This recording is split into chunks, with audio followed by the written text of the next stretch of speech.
Warum du den Trigger beim Trompetespielen benutzen solltest und welche Töne in erster Linie davon betroffen sind, das klären wir heute. Hallo und herzlich willkommen zu einem neuen Video rund ums Trompetespielen. Mein Name ist Nico von Nico Leikam Trompetentraining.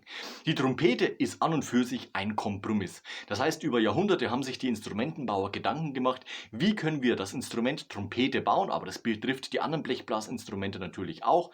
Wie können wir die Instrumente bauen, dass möglichst viele Töne gut intonieren und möglichst wenig Töne krank sind, das heißt schlecht intonieren. Und so kam er eben auf die Rohrlänge der Trompete und natürlich auch die individuelle Rohrlänge der einzelnen Ventile, erstes, zweites und natürlich auch drittes, und das ist unser Trigger. Das heißt, mit der linken Hand gleichst du die Töne aus, entweder mit dem Mittelfinger oder mit dem Ringfinger, je nachdem mit welchem Finger du eben die Trompete beim Trigger festhältst.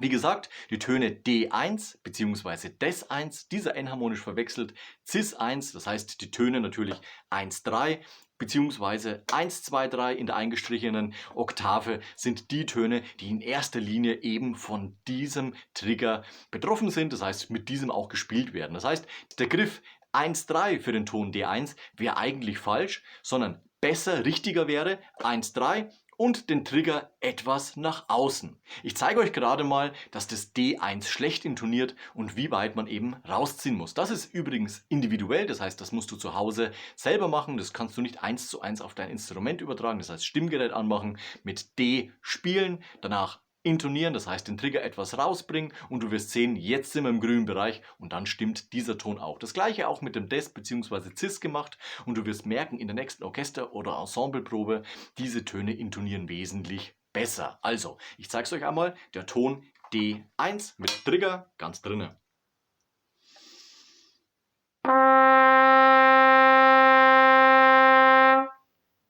Zu hoch. Jetzt muss ich bei mir etwas weniger als 1 Zentimeter rausgehen. Ich glaube, es ist so 0,6 Zentimeter. Ich habe es mal gemessen, aber das ist natürlich auch von Tag zu Tag etwas anders.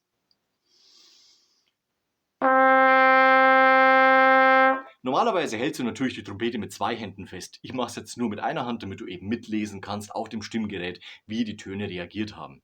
Wenn ich jetzt bei dem Ton Des bin, also der Trigger wieder ganz drinne und mit 1, 2, 3.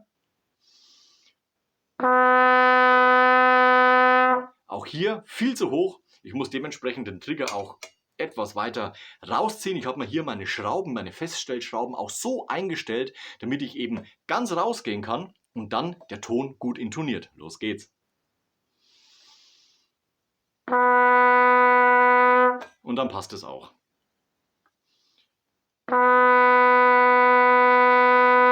Und dann intoniert der Ton einfach gut. Da muss man natürlich aufpassen, dass man die Trompete stabil hält. Mit 2 Händen wesentlich einfacher, als wenn man hier mit einer Hand rumjongliert, beziehungsweise natürlich dann auch den Trigger richtig einstellt, damit dein Ton D bzw. Des, Cis eben gut intonieren können.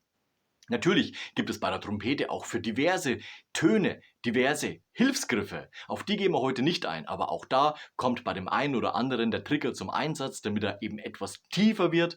Aber das ist regulär die Ausnahme. Wir konzentrieren uns erstmal nur auf diese beiden Töne, das heißt D1, Des1 oder eben das Cis1 enharmonisch verwechseltes Des, und dann wirst du merken, dass es in Zukunft, wenn du lange Töne spielen musst, wirst du merken, dass es wesentlich besser intoniert. Aber auch bei kurzen Passagen denk immer an den Trigger und bau den in deine tägliche Überoutine mit ein, damit es für dich ganz normal ist, dass der Ton D1 mit 1, 3 und Trigger gegriffen wird und der andere Ton eben auch. Dabei wünsche ich dir viel Erfolg. Lass am Ende von diesem Video noch ein Like und ein Abo da, das freut mich immer ganz besonders. Wir sehen uns nächste Woche zu einem neuen Video rund ums Trompetespielen. Bis dahin, ciao, euer Nico.